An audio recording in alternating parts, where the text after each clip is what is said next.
व्यवसाय को नई रफ्तार देने के लिए यूपीआई पेमेंट की शुरुआत की गई थी, लेकिन उसमें अहम बदलाव किए गए हैं। अब जो पहले यूपीआई पिन डालकर भुगतान करना होता था, अब उसे 8 अक्टूबर से आसान कर दिया गया है। फिंगरप्रिंट या फेस के माध्यम से अब लोग अपना भुगतान कर सकेंगे।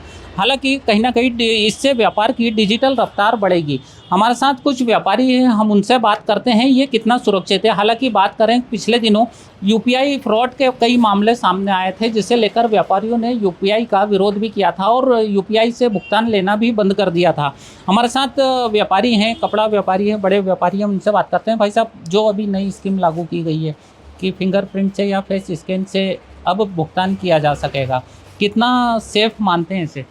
देखिए, शासन कोई निर्णय ले रहा है तो प्रैक्टिकली उस पर कहीं ना कहीं विचार विमर्श या कोई कार्य योजना होती है। मेरा ऐसा मानना है कि शासन ने यूपीआई के सिस्टम को पहले तो डिजिटल इंडिया की तरफ हम बढ़े हैं।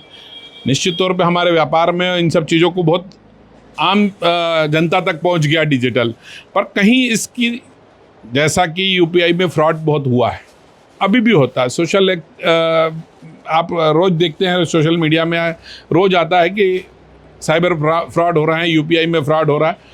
कहीं इसकी घटना दुर्घटना न बने, इस पे भी चिंता करने की ज़रूरत है। मुझे ऐसा लगता है कि कहीं ना कहीं इसमें सारे जैसे कि अगर मेरे फिंगर से ही ये काम होगा तो उसको कई लोग कोलन बना के और इस तरीके से काम दिखा देते हैं। तो काम दिखाने वाली स्थिति पे भी विवेचनाएं होना चाहिए और उसके बाद इसका किस तरीके से प्रारूप तैयार हो वो होना चाहिए। कहीं इसके मिसयूज़ ना हो, इस पे हमको ज़्यादा ध्यान देना की ज़रूरत है। डिजिटल इंडिया हुआ, डिजिटल इंडिया में लोगों को खरीदी करना आसान हुआ, क्योंकि देखिए कैश लेके चलता तो भी रिस्क तो रहती है।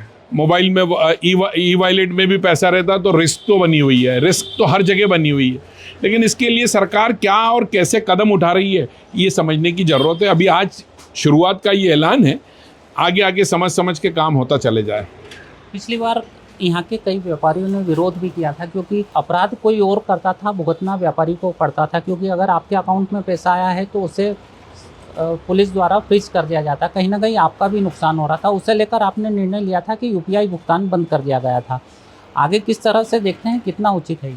देखिए, हम लोगों ने जो हमारा रोष था वो सरकार तक पहुंचाया। कहीं ना कहीं उन चीज़ों को बहुत ऊपर तक इस चीज़ की समझ भी बनी है। फ्रीज किया हुआ पैसा, जो कोई किसी लेयर पे पैसा अटका है, उसी लेयर की बात हो तो वो समझ में आता है। लेकिन पूरा खाता सीज हुआ था, उसका विरोध हुआ था हमने, उसके चलते ये सब चीज़ की थी। सरकार इस पर कहीं ना कहीं विशेष तौर पे ध्यान भी दे रही है।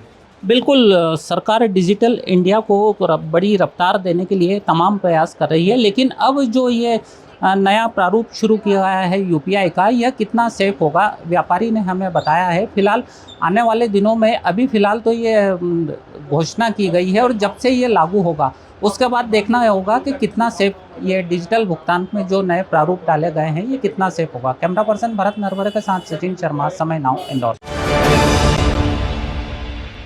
प्योर एश्योर दूध और घी, माँ के प्यार सा, मिलावट से दूर, भरोसे से भरपूर, प्योर भी श्योर भी।